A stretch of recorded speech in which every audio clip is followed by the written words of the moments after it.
I believe I can explain the complicated football stuff in a way that everybody can understand, no matter how much football knowledge they have. Let's talk about Sam Darnold. Do not let your fear of failure stop you from taking a chance. So many people all over the media, all over the NFL, no matter what it is, many people are concerned about Sam Darnold's turnovers. So in 27 games at USC, he had 22 interceptions and 21 fumbles. Again, do not let your fear of failure stop you from taking a chance. Stop you from going for it, from pulling the trigger. Everybody has a fear of failure, I promise you. I feel it, you feel it. I saw this 2 times just yesterday. 2 times I saw examples of people who had fear of failure and either took a chance or did not take a chance. I'm in my buddy's room last night, and he's talking about a girl he was into last year. He said, I wasn't sure if she was into me. He didn't know if she liked him back. And you know what?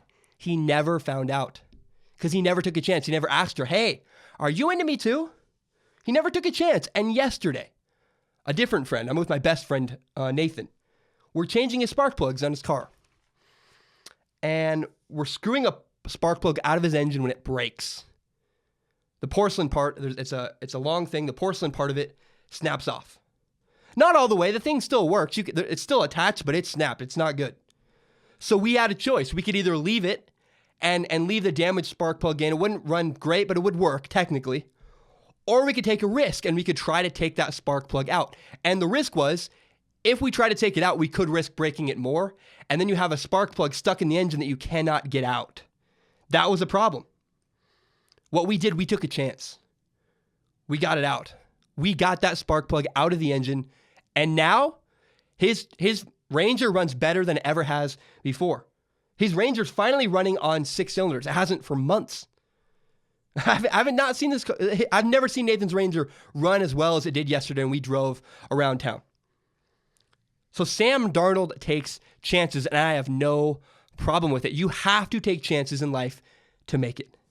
Sam Darnold makes plays. He takes chances, but he makes plays, and he wins games. I have no problem with Sam Darnold's turnovers. None at all. My dad worked in the business world for years. I guess my dad still does work in the business world.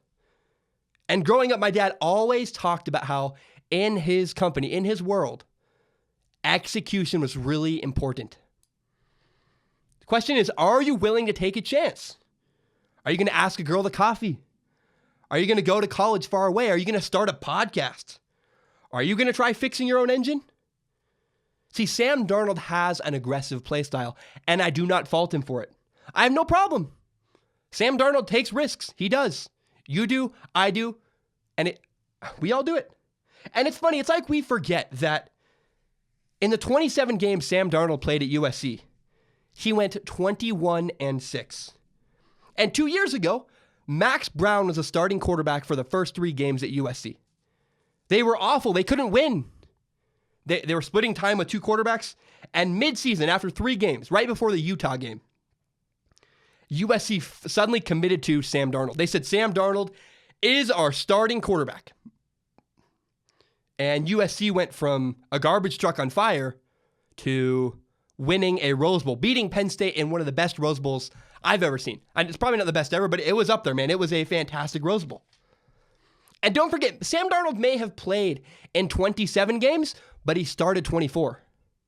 Sam Darnold only started 24 games at USC. He was 20-4 in games that Sam Darnold started. Now, Sam Darnold had 3 turnovers against Ohio State. Again, against Ohio State, he lost 24-7. It was maybe his worst loss ever in college. And the turnovers against Ohio State, the turnovers Sam Darnold had against Ohio State, perfectly describe. It's like a great analogy for who Sam Darnold is and why he had so many turnovers. So first, let's talk about an interception that Sam Darnold threw. So USC is in a formation. There are 3 receivers to the left, a tight end on the right, and a running back is to Sam Darnold's left on the 3 receiver side.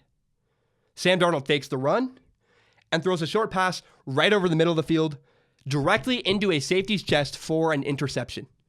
He throws it right at the guy. On film, it looks horrendous. Like, Sam, what were you thinking? Why would you throw it there? This interception happened for 3 reasons. First, there was a massive coaching failure. Second, Sam Darnold made a bad read, no doubt. And third, pressure throughout the game and pressure throughout Sam Darnold's entire season caused that interception to happen. Look, I ran this play in high school. I know the read. I've done it many times. It's a very simple play. The coaches on this play failed Sam Darnold. I've criticized USC many, many times for an unimaginative game plan, unimaginative play calling that is not even close. It's simple. It's high school play calling. I think my high school coaches were better play callers than USC's coaches were. I know that sounds crazy and aggressive. My coaches were insane. They're the best coaching staff in Washington, in my opinion. And I watched every snap that Sam Darnold played at USC. I mean, it's all out there. You can all watch it.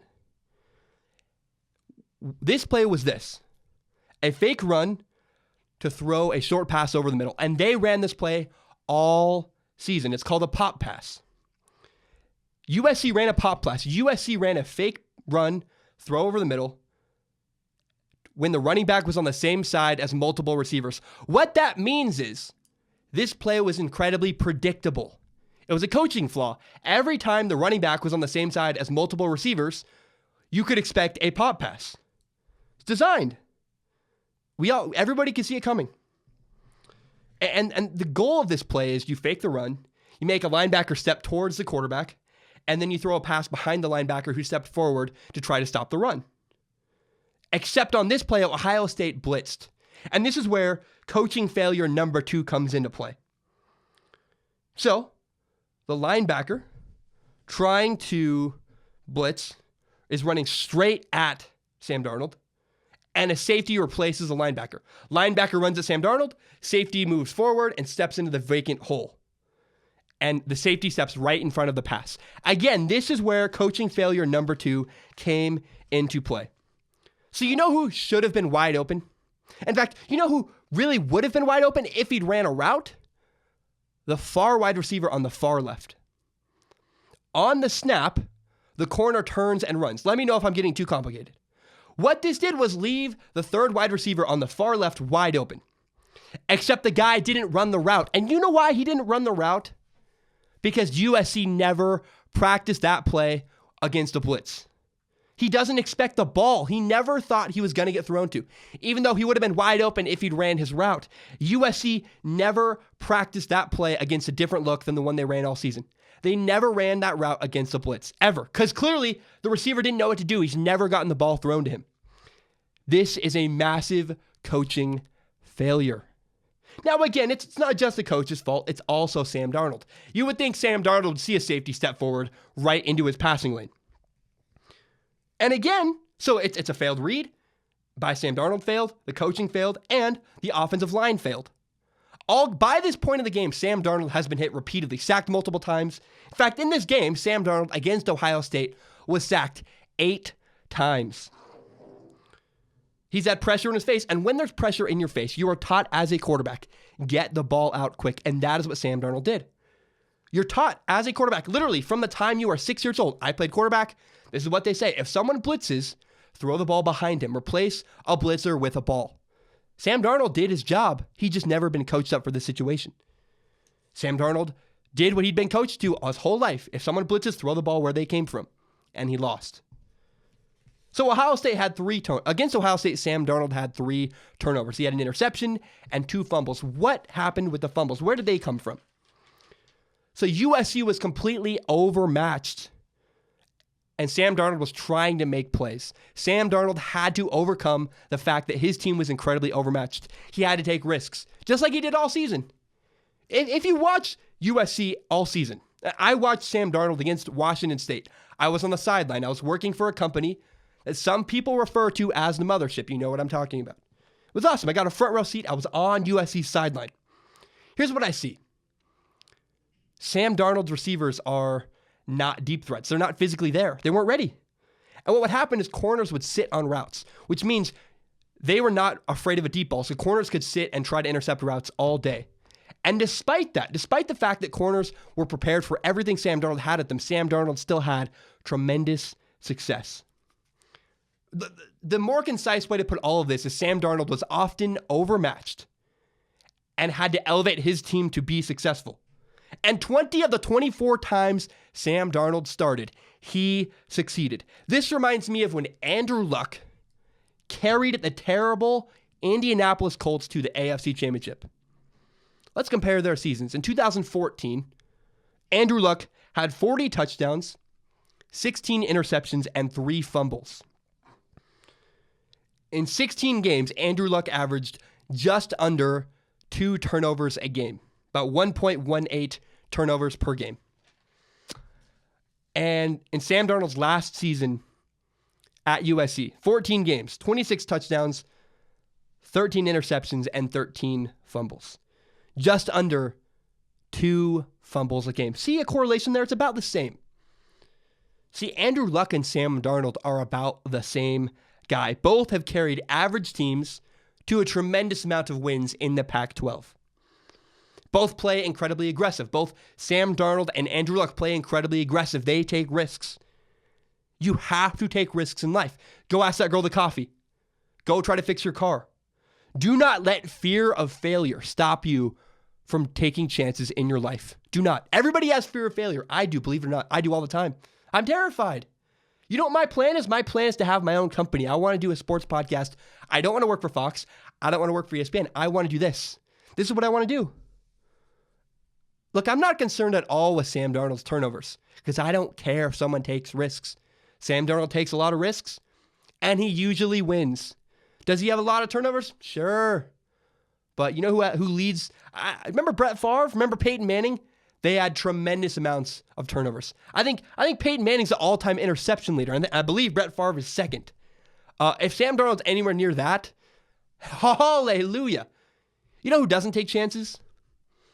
Case Keenum or Alex Smith, Andy Dalton. Do you want Sam Darnold to be Andy Dalton or Andrew Luck? Because I would rather Sam Darnold emulate Andrew Luck than Andy Dalton every single day of my life. I have no problems with Sam Darnold's. I have no problem with Sam Darnold's turnovers. None at all. Thank you for watching. You can subscribe to Strong Opinion Sports on iTunes, on SoundCloud, on YouTube, and help me grow this channel by telling your friends about Strong Opinion Sports. Share it on Facebook, on Twitter, on Instagram, whatever it is. Whatever your reason for watching this channel, share this with your friends and help me grow. My name is Zach Schaumler. Thank you so much for listening and have a great day.